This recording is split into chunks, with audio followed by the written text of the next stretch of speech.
What is good, everybody out there? How y'all doing? It's Monster Chappie. We're back for another gameplay, and today we are taking on another commentator by the name of Mr ForhestGump. If you have not checked out that man's channel, the link will be in the description. You can go ahead and do that. See if you like it, and if you do, be sure to subscribe.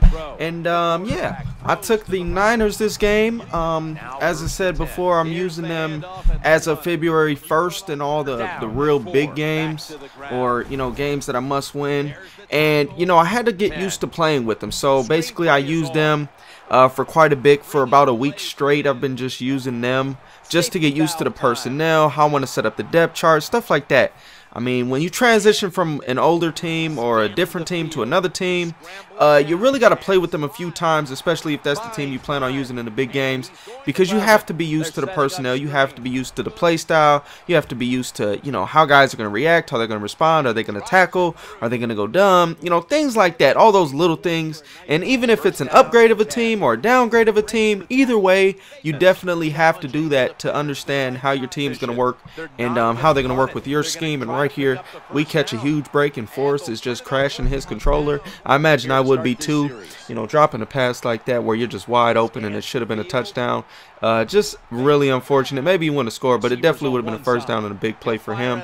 So we capitalize, go ahead and get the wheel route for the touchdown, and then the next drive down, we go ahead and get an interception. He kind of just floated it up there, and fortunately enough, it was intercepted by Culliver. But yeah, once you're transitioning from the team, you want to definitely get used to them.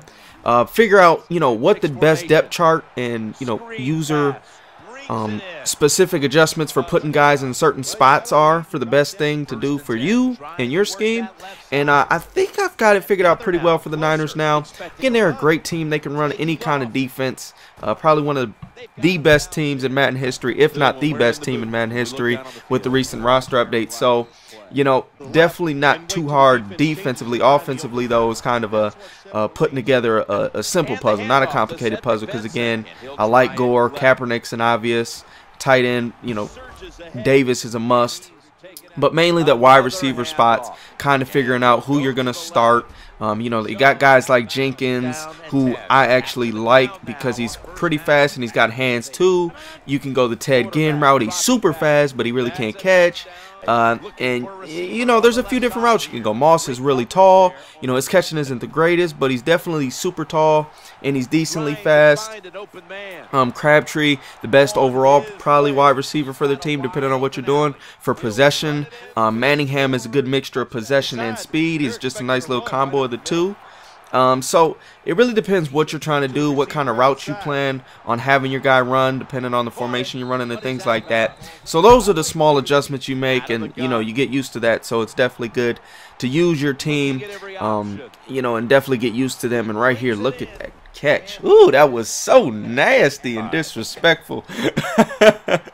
Mr. Benson? Really though? I didn't know Benson got down like that, but apparently he does. So definitely a big play for him right there. That could have definitely opened this game all the way up, but fortunately enough, he gets it. And that's good for him. Definitely going to shape up to be a great game right here.